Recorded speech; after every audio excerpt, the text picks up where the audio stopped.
My wife demanded, "Give me your $100,000 inheritance. My sister needs a starter home."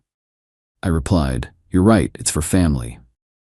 Then I transferred the full amount to a trust fund in my own name and showed her sister the access denied letter. Her panicked call from the bank. I, 35 male, am what you'd call a peacemaker, which is internet slang for doormat. I've spent the last 6 years married to Giselle, 33, and by extension, married to her entire family. My Maëlle, Noelle, and my sister-in-law, Bianca, 28, view my home as their timeshare and my wallet as their personal ATM. I put up with it. The endless brunches on my card, the emergency car repairs for Bianca, the constant, thinly veiled insults from Noelle about how I'm lucky Giselle settled for me. I put up with it because, well, I'm not sure anymore. 2 weeks ago, my favorite person in the world, my Aunt Clara, passed away. She was my mom's sister, a total firecracker who lived simply and never took grief from anyone. I'm wrecked. She was more of a mother to me than my own. Last week, her estate was settled. She left me her house, which I sold, and the cash just hit my account. $100,000. It's not change your life money, but it's a serious cushion. It's also blood money in my eyes. It's the last piece of her. I'm planning to just sit on it, maybe invest it quietly. Giselle and her family have been acting weird, unusually nice, bringing me coffee. It's unnerving. The other shoe dropped last night. I was in the kitchen trying to figure out what to do with Aunt Clara's old landscape paintings. She painted them herself. They're not great, but they're hers. Giselle came in, followed by Bianca. This was a tag team. "Alex, honey," Giselle started using that voice she uses when she's about to ask for a $1,000 handbag. "We need to talk about the money." "It's an inheritance, Giselle. It's not the money. It's from my aunt." Right, and she'd want you to be happy, wouldn't she?" Giselle said. "And you know what would make us as a family really happy?" I just stared at her. Bianca, who has the financial sense of a goldfish, chimed in. "A starter home. I found the perfect new build development. It's only a little bit outside the city, and it has a bonus room for my art studio." I felt the blood drain out of my face. "A starter home. For you." "Duh," Bianca said, as if I were an idiot. "Giselle and I were talking, and it's just so perfect. The $100K would cover the whole down payment and the builder upgrades. We could finally get me out of that gross apartment." I looked at Giselle. She had her arms crossed, smiling, like this was a done deal. "You want me to give Bianca my inheritance, my $100,000. Don't be so dramatic, Alex." Giselle snapped, her niceness vanishing. "It's not for Bianca, it's for family. We're your family. She's my sister. What else are you gonna do with it? Just let it sit there? That's selfish." This was the moment. The peacemaker in me was screaming to just find a compromise. Offer her $5,000, something to make them go away. But all I could see was my Aunt Clara, sipping her awful instant coffee, telling me, "Don't let those vultures pick you clean, Alex. You have a spine. Use it." The anger that hit me was so cold and so quiet, it actually scared me. I looked at Giselle, at her smug, expectant face, and the last 6 years of being a human ATM just curdled. I forced a smile. It felt like my face was cracking. "You're right," I said. Giselle's smile widened. Bianca literally clapped her hands. "You're absolutely right. It's for family, and it should be used for something important. A starter home is a great idea." "Oh my God, Alex, thank you!" Bianca shrieked, hugging me. It felt like a snake coiling around me. "This is so great," Giselle said, kissing my cheek. "See? I knew you'd understand. We're a team." "Absolutely," I said. "So here's what we need to do. This kind of money transfer is complicated. Taxes, gift letters, blah blah. I need to set it up properly so it's all legal." "Whatever, just get it done," Bianca said, already scrolling through a furniture website on her phone. "I'll call my financial guy tomorrow," I said. "I'll have him draw up the paperwork. We'll probably all need to go to the bank to sign it. I'll set it up for, let's say, Friday." "Friday? That's so soon." They left the kitchen, giddy, talking about paint colors and housewarming parties.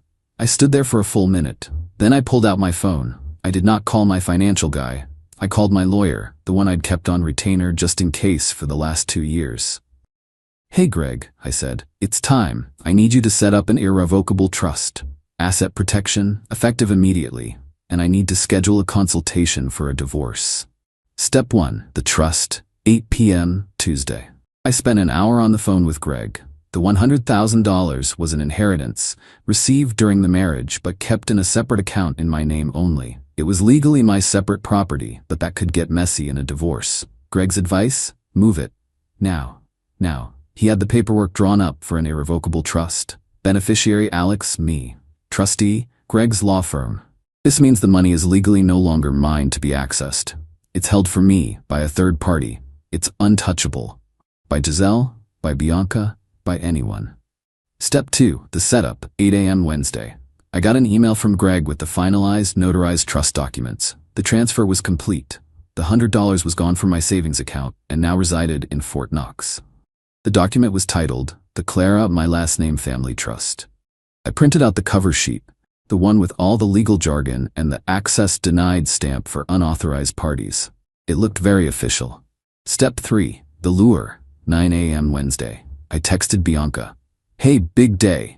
The bank needs us to sign the final papers. Be at the downtown branch of my bank at 1 p.m. on Friday. The big one with the wealth management office. This is the final transfer, so Giselle should come too. She replied with a dozen champagne bottle emojis. For the next 2 days, I was the perfect supportive husband.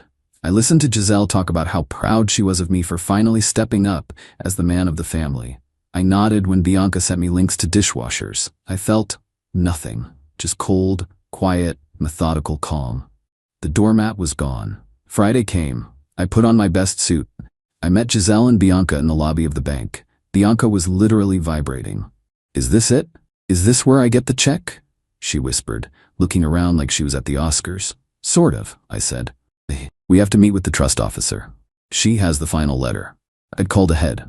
I knew exactly who to ask for. A senior VP I had a brief, professional acquaintance with. I hadn't told her the details, just that I needed to present a legal document to my family in a secure office, and I needed a witness. We were shown into a glass-walled conference room. Very serious. The VP, a woman named Ms. Alvarez, came in. Mr. My last name.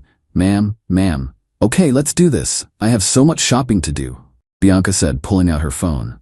Here is the final paperwork regarding the funds, Bianca, I said. I slid the printed out cover sheet from Greg's office across the table. The one that said, The Clara, My Last Name Family Trust. Bianca looked at it, her brow furrowed. What is this? Trust? I thought it was a check. Giselle snatched it from her. She read it, her face went pale. Alex, what is this? She said, her voice dangerously quiet. Where is the $100,000? It's in the trust, I said calmly. Like I said, it's for family. My family, Aunt Clara's family. It's protected. Protected? Bianca squeaked. Protected from what? From you, I said. The silence in that room was absolute. Ms. Alvarez just watched, her face a perfect neutral mask. I don't understand, Bianca said, tears welling up. Where's my house money? There is no your house money, Bianca, I said. There never was. It's my inheritance. Giselle stood up. Her chair scraped loudly on the floor. You lied to us. No, I said, standing up as well. You lied to yourselves. You've been bleeding me dry for 6 years. This was just the final, disgusting straw. Demanding my dead aunt's money? For a starter home? You bastard, Giselle screamed. She was shaking. You, undo it. Miss Alvarez, he needs to undo this. Tell him to give us the money. Miss Alvarez looked at her coolly. Ma'am, I am only here as a witness. This is a legal trust document. The funds are not in a transferable account. There is nothing this bank can do. You. Bianca looked at me and just let out a wail. A full-on toddler in a toy store aisle wail. You promised me.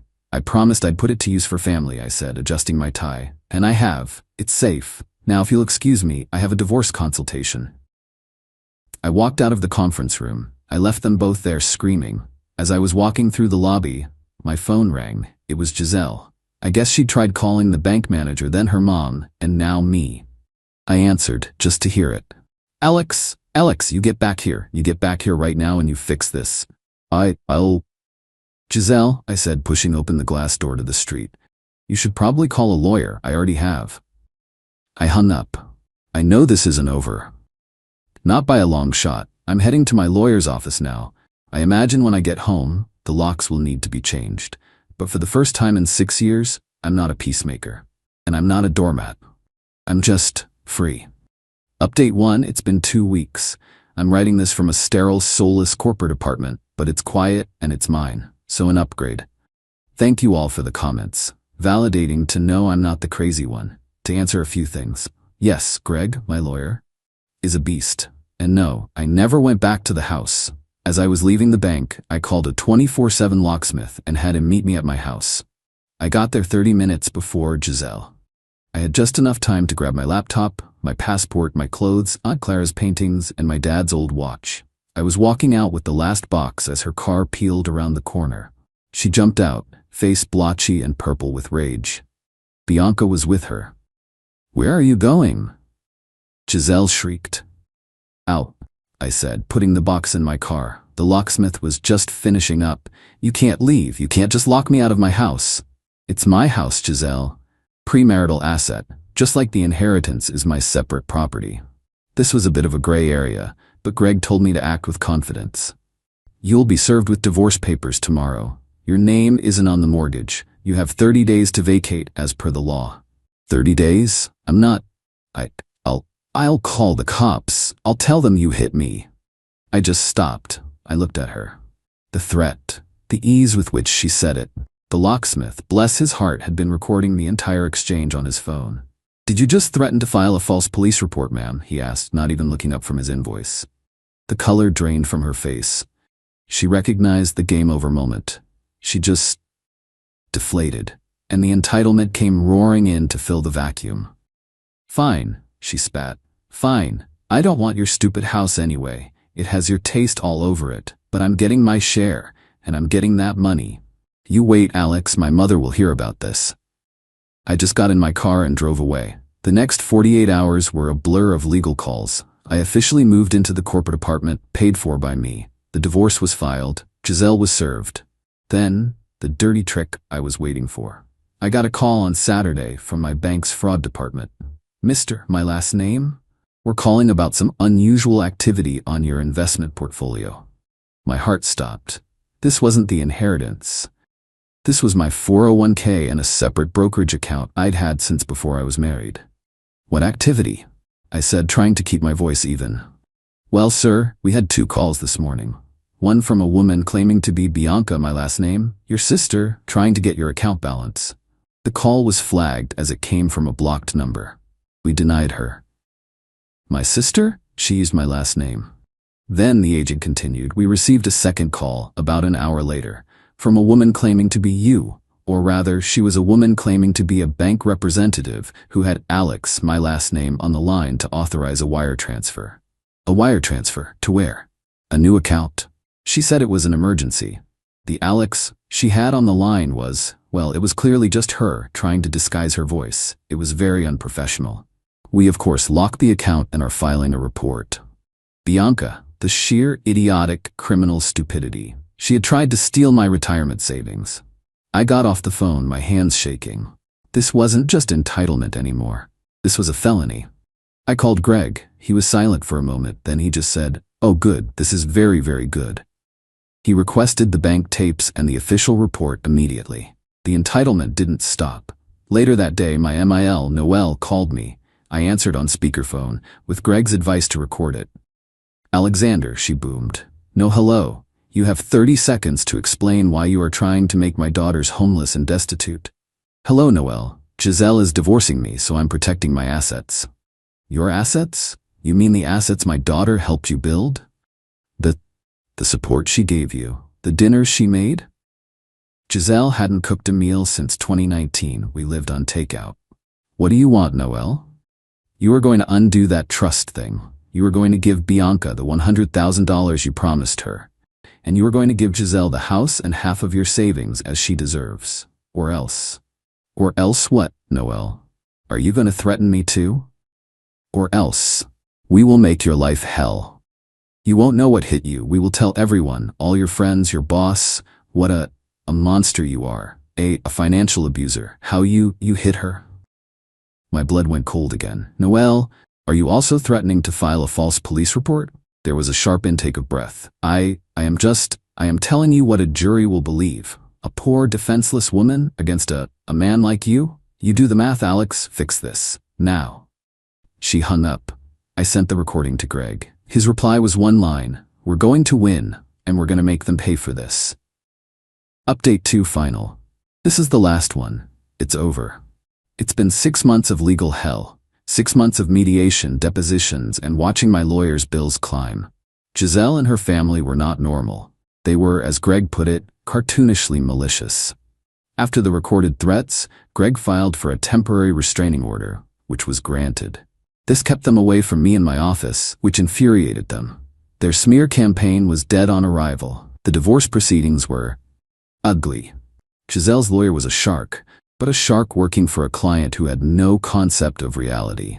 They tried everything. The inheritance. They argued the $100K was a marital gift because I said, "You're right, it's for family." They claimed this was a verbal contract. The judge literally laughed. An inheritance, never commingled, put into a trust before papers were even filed. It was mine. Untouchable. The house. This was harder. Even though it was premarital, she had lived there for 6 years. We'd done some minor renovations, which I paid for. She was entitled to some of the value increase. This is the realism part, folks. I didn't get to keep everything. Alimony, she demanded $10,000 a month. Indefinitely. To maintain the lifestyle to which she is accustomed. Her lawyer argued she was a vulnerable spouse who sacrificed her career, her failed MLM, for my benefit. This is where my revenge, my real, satisfying, methodical revenge, finally came to fruition. We were in a final mediation session. Giselle, Noelle, for emotional support, aka glaring at me, Bianca, who was legally required to be there, and their lawyer. Her lawyer was laying out their final, non-negotiable offer. Giselle gets the house, I pay her to take it. 70% of my 401k, the $10,000 a month in alimony, and I pay all her legal fees. Greg just listened patiently.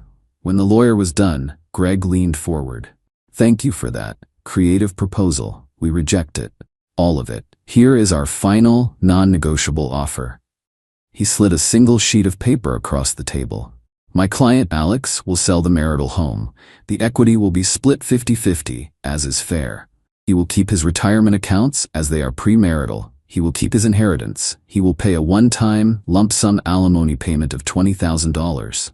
That is all." Giselle's lawyer scoffed.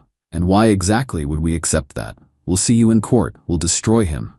"No, you won't," Greg said, his voice dropping. "Because if you do not sign this agreement, by 5 p.m. today, I will be walking these files over to the district attorney's office." He pulled out a second folder. He opened it. "This," he said, "is the certified report from Mr. My last name's bank, detailing Miss Bianca's attempts to access his accounts." Bianca went white.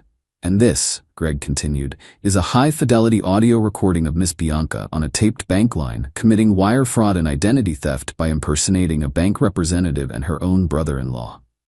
He pressed play on a small recorder. The room filled with Bianca's squeaky, high-pitched voice saying, "Yes, this is Alex. Mr. My last name, I need to authorize an emergency transfer." Bianca looked like she was going to be sick.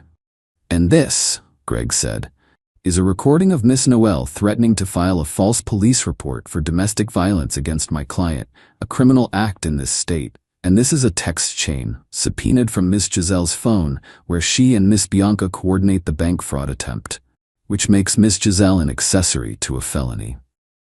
The room was silent. Giselle was looking at Bianca. Noelle was looking at the door. Their lawyer looked like he'd just swallowed a hornet. "This is," the lawyer stammered. "This is coercion."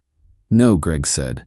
"This is leverage. You came here to negotiate a divorce. Your clients brought a criminal conspiracy. My client is offering you a choice. You can sign this very fair, very final divorce settlement, and this folder goes into my shredder.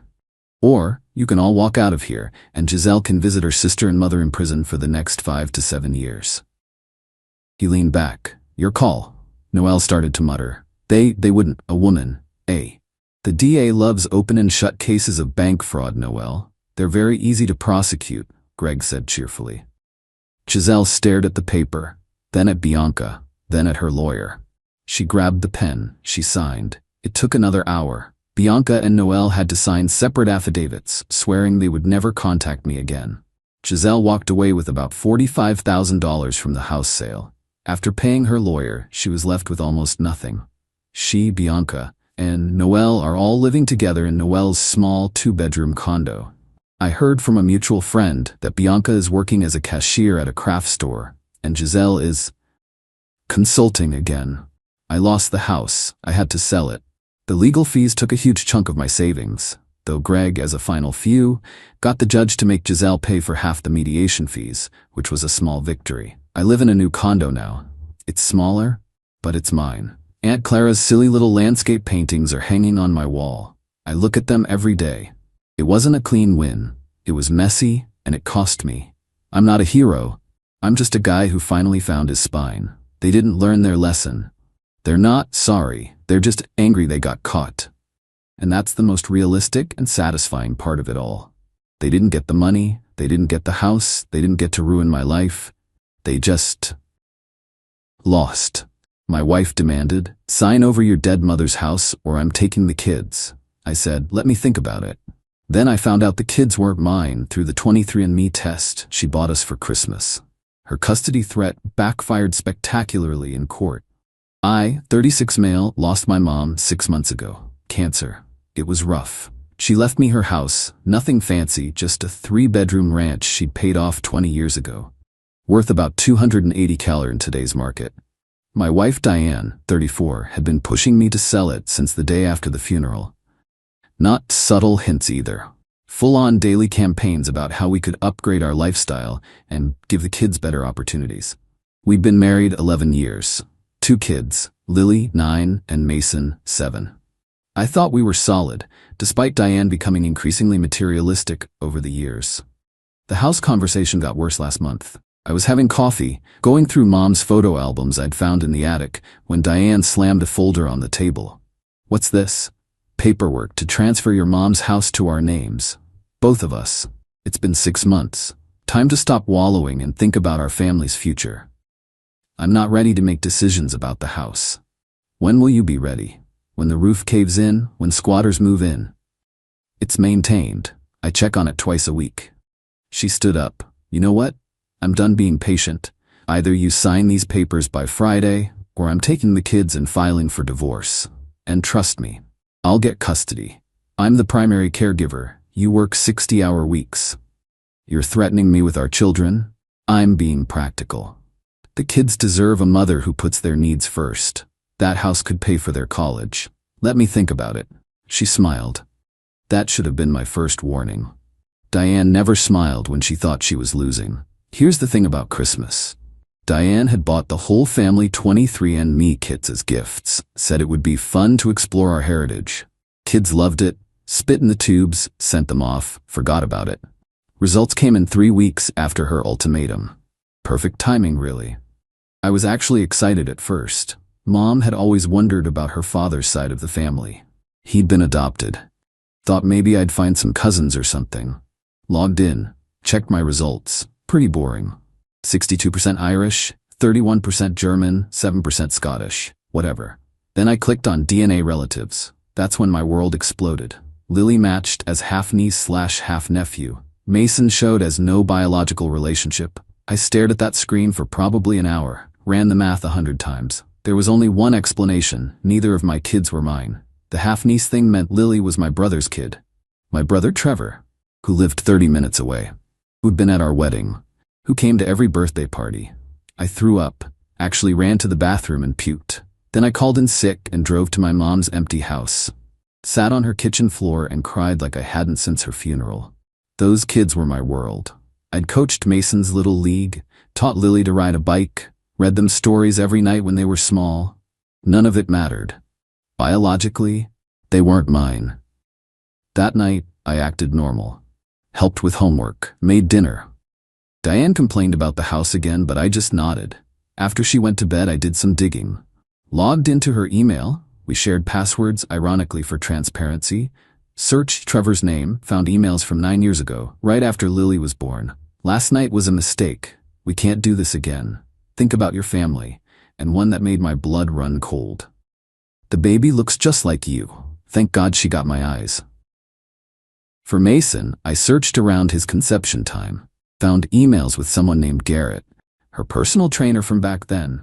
Lots of workout schedules at weird hours. One email had a photo attachment, them at a hotel bar, her wearing the necklace I'd bought her for our anniversary. I screenshot everything, uploaded it to 3 different cloud services, emailed copies to my lawyer buddy. Then I cleared the browser history and went to bed.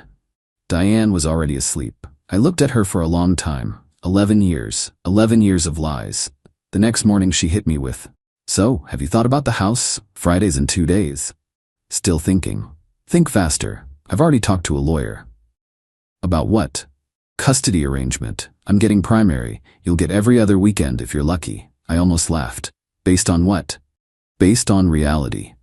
I do everything for those kids. You're just the ATM. Interesting perspective." She squinted at me. "What's that supposed to mean?" "Nothing, just interesting." That afternoon I went to see a family lawyer, not my buddy, an actual shark, Eileen Rodriguez. She'd handled my coworker's brutal divorce and got him full custody despite his ex's false abuse claims. I showed her everything, the DNA results, the emails, the timeline. She leaned back. "Paternity fraud. In this state, that's grounds for immediate divorce. And her threatening to withhold the children while knowing they're not yours? That's extortion." "What about custody? You've been their father for their entire lives. You have rights." "But," she paused, "do you want custody?" "They're my kids. DNA doesn't change that." She smiled. "Good answer. Here's what we're gonna do." Update 1. Friday came. Diane was practically vibrating with anticipation at breakfast. "So, are we doing this the easy way or the hard way?" I slid an envelope across the table. "The legal way." She opened it. "Divorce papers." Her face went white, then red. "You think you're calling my bluff? Fine. Kids, pack your bags. We're going to Grandma's." "Actually," I said, pulling out another document, "that's a temporary restraining order preventing you from taking the children out of the home during proceedings." "You can't do that." Page 3, paragraph 2. "Judge signed it yesterday." She grabbed her phone. "I'm calling my lawyer." "Good idea. Tell them about the paternity fraud." She froze. "What?" "The 23andMe tests. You know, the ones you bought us for Christmas? Interesting results." The color drained from her face completely. "I don't know what you're talking about." "Trevor's gonna be surprised to know he has a daughter." "And Garrett? Does he even know about Mason?" She sat down hard. "You're wrong. The tests are wrong." "Email timestamps aren't wrong. The baby looks just like you. Remember writing that?" Lily walked in.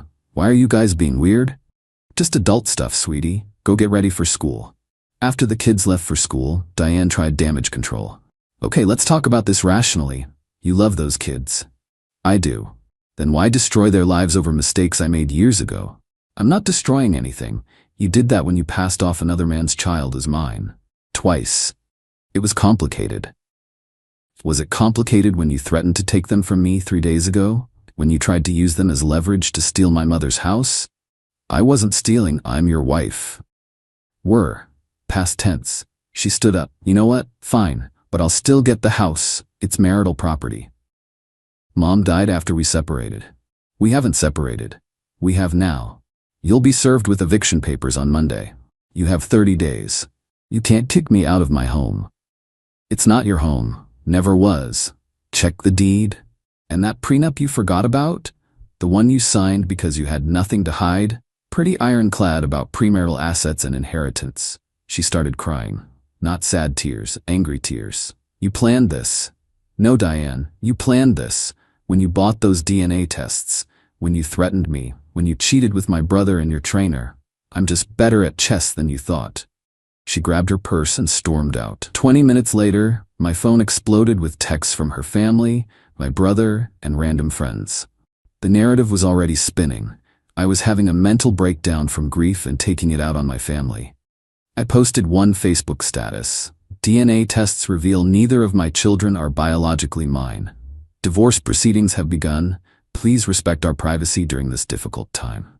Then I turned off my phone and went to work. Update 2. The fallout was nuclear. Trevor showed up at my office. My own brother. Tried to play dumb at first.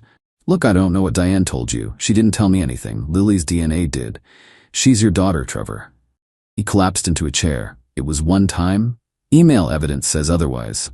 Does Monica know?" "His wife." "Not from me. Yet." "What do you want?" "I want you to admit it. In writing, for the court." "That's admission of adultery." Monica will divorce me. That's your problem. He got angry then. Have you really going to destroy your own brother over this? You slept with my wife. You let me raise your child for 9 years. But sure, I'm the villain. He signed the affidavit. Monica found out anyway. Someone from my Facebook post connected the dots and told her. They're separated now. He's living in an extended stay hotel. Garrett was easier to find. Still a personal trainer, now married with 3 kids of his own. I had Eileen send him a formal notice about potential paternity claims. He called me directly. Hey man, I just got this letter. Mason's your son. That's impossible. We used protection. DNA doesn't lie. I can't. My wife, I have a family. So did I. He hung up. His wife called me an hour later, crying. I felt bad for her. She didn't deserve this. But Mason deserved to know the truth eventually. Meanwhile, Diane went scorched earth. But not in the predictable social media way. She was smarter than that. She filed a complaint with Child Protective Services, said I was having a psychological crisis and was a danger to the children. CPS showed up at my door at 7 a.m. on a Saturday. The investigator looked tired. Mr. Morrison, we received a concerning report. I handed her a folder. Here's the divorce filing, DNA results, and documentation of paternity fraud. My lawyer said you'd probably show up. She reviewed everything. So the children aren't biologically yours, but you've raised them their whole lives? Correct. And you want to continue raising them? They're my kids. Biology doesn't change that. She interviewed the kids separately. Lily told her I was the best dad ever, and she didn't understand why Mom was being mean. Mason said he just wanted everyone to stop fighting. The investigator closed the case as unfounded within a week. But Diane wasn't done. She tried to empty our accounts. Except I'd already separated my finances based on my lawyer's advice. She got what was in the joint checking, about $1,800. She maxed out the credit cards. Joke's on her. I'd reported them stolen after finding out about the affairs. The fraud department was very interested in $8,000 of charges at luxury stores after a separation filing. Then came the real kicker. Update 3. Diane's lawyer dropped her. Found out through mine. Apparently, she'd lied to them about the paternity issue. When they saw the DNA evidence, they withdrew from the case citing irreconcilable differences in strategy. She hired another lawyer, then another. Word got around the legal community. Paternity fraud cases are tricky, and she'd threatened to weaponize the kids while knowing they weren't mine. No decent lawyer wanted that mess. She ended up with Lloyd Brennan. If you Googled sleazy divorce attorney, his face would come up. His strategy was simple. Scorched earth emotional manipulation. First hearing was about temporary custody and support. Diane showed up dressed like she was going to church, crying before we even started. Lloyd argued I was abandoning the children by questioning paternity.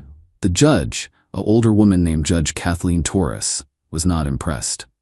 Mr. Brennan, your client committed paternity fraud. Twice. She then attempted to use these children as leverage for financial gain. Why should this court reward that behavior? Your Honor, my client made mistakes in her past, but Mr. Morrison accepted these children as his own. Until your client threatened to weaponize them. Diane burst out, "He's trying to steal my babies." Judge Torres looked at her over her glasses. "Ma'am, according to these DNA results, one is your brother-in-law's and one is your trainer's. Perhaps they should be part of this conversation." I was granted temporary primary custody. Diane got supervised visitation every other weekend. She had to pay ME temporary child support based on income calculations. The look on her face when that was announced. Pure rage. Outside the courthouse, she grabbed my arm. "You think you've won? I'll tell them. I'll tell the kids everything." "Tell them what? That you lied about who their fathers are? That you used them as pawns? Go ahead." Lloyd pulled her away, but she screamed, "You'll never get that house. I'll burn it down first." Several people heard her, including a court reporter on her lunch break. That threat would come back to haunt her. Update 4. Mom's house got broken into. Nothing stolen, but someone had spray-painted cheater and liar on the walls. Poured bleach on the hardwood floors. My mom had refinished herself. Cops found Diane's gym key card in the backyard. She claimed it was planted. Security footage from the neighbor showed a figure in a hoodie that walked exactly like Diane. Same distinctive hip swing she had from an old cheerleading injury. She was arrested for vandalism and breaking and entering, posted bail using her parents' money. Her parents, by the way, were initially on her side, until they saw the evidence. Her mom, Frances, called me crying. "We didn't raise her like this. We're so sorry." "It's not your fault. We want to see the grandkids." "Of course, you're still their grandparents." That pissed Diane off even more. She showed up at their house screaming about taking sides. Her dad, Robert, had to threaten to call the cops.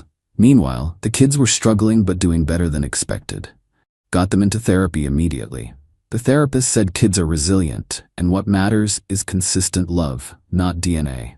Lily asked me one night, "Are you still my dad?" "Forever and always." "Even if mom says you're not? Biology doesn't make a dad, sweetie. Love does." Mason was quieter about it, but one day he said, "Mom's being weird. She keeps saying stuff about Uncle Trevor and some guy named Garrett." "Don't worry about it, buddy. Are you and Mom getting divorced?" "Yeah, we are." "Good. She's mean to you." Kids see more than we think. Final update. The final divorce hearing was last week. Diane had gone through 4 lawyers by then. Lloyd had dropped her after the vandalism arrest. She was now representing herself with assistance from some paralegal she was probably sleeping with. She showed up in the same white outfit she'd worn to our wedding. I kid you not. Some kind of psychological play, I guess. She tried to argue she deserved the house because of emotional damages from me exposing her mistakes. Judge Torres actually laughed. "Ma'am, you bought the DNA tests. You created this situation. I was trying to bring our family together. By threatening to take children you knew weren't his biological offspring?" Then Diane made her biggest mistake. She stood up and said, "Fine. If I can't have them, neither can he. Trevor should raise Lily. Garrett should raise Mason. They're the real fathers." The judge's face went stone cold. "So you're abandoning your parental rights?" "I know, because it sounds like you're saying if you can't use these children as leverage, you don't want them at all." Diane's paralegal tried to whisper something to her, but she shook him off. "They were supposed to be my security, my insurance policy. Now they're worthless." The entire courtroom went silent. Judge Torres looked disgusted. "I've heard enough." The ruling. I got full custody with Diane getting supervised visitation 1 weekend a month. The house remained 100% mine. Diane had to pay child support, despite them not being biologically mine. Court ruled I was the presumed father due to marriage and established relationship. She got none of our assets except her car and personal belongings. She had to pay my legal fees. The vandalism charges were forwarded to criminal court. But the best part? Trevor and Garrett were ordered to pay retroactive child support. The court ruled that biological fathers have financial obligations regardless of deception. Trevor now pays $400 per month for Lily. Garrett pays $350 for Mason. That money goes into college funds I set up for the kids. Monica divorced Trevor and took him for everything. Garrett's wife stayed with him but made him get a vasectomy. I heard that from his lawyer, who was begging me not to push the child support issue. Too late. Diane moved back with her parents, who are mortified. She lost her job as a marketing manager when the arrest became public. Last I heard, she was working at a mall kiosk selling phone cases. She tried one last manipulation, sent the kids letters saying I wasn't their real dad and they should come live with her. Lily threw hers in the trash. Mason brought his to me and said, "Mom's being weird again." I adopted them officially last month. Had to get permission from Trevor and Garrett, who signed immediately to avoid further legal issues. The kids were thrilled. We had a small celebration at, where else? Mom's house, which I'd fully restored. The 23andMe thing became a running joke with friends. Someone suggested I should send Diane a thank you card for buying the tests that exposed her own lies. I didn't, but I thought about it. Yesterday, Lily asked if she could do a school project about DNA and genetics. Her teacher called me, concerned it might be traumatic given our situation. I told her, Lily knows DNA doesn't make a family. Love does. The teacher cried, said it was the most beautiful thing she'd heard. As for me, I'm in therapy, working through trust issues. Started dating a woman named Amy who knows the whole story and jokes that at least she knows I'll be a good dad since I fought so hard for kids that weren't even mine biologically. The kids like her. She doesn't push, just shows up with pizza and helps with homework. Normal stuff, honest stuff. Diane still sends me angry texts from new numbers. Things like, "You stole my life and this isn't over." I don't respond. The court orders speak for themselves. To anyone dealing with similar situations, document everything. Lawyer up immediately. Don't let them use kids as weapons. And remember, being a parent isn't about DNA. It's about showing up. Mom would be proud I kept her house in the family. Even prouder that I kept my kids, because that's what they are, my kids. Oh, and fun fact, the judge's ruling set a precedent in our state for paternity fraud cases. It's now called Morrison v. Morrison and is cited in family law textbooks. My lawyer framed the ruling, hangs next to his law degree. Diane's legacy is being the legal example of what not to do in a divorce. Seems fitting. Edit. Stop asking for the DNA test results. I'm not sharing my kids' genetic information. Edit 2. To the 3 people who messaged saying Diane was trapped in a loveless marriage, she trapped me in a fraudulent marriage. Twice. With 2 different men. While stealing from our grocery money. Miss me with that nonsense. Edit 3. Yes, I'm still paying for the kids' therapy. Yes, they're doing great. Lily just made honor roll, and Mason's team won their baseball tournament. We celebrated at Mom's house with a barbecue. Life's good.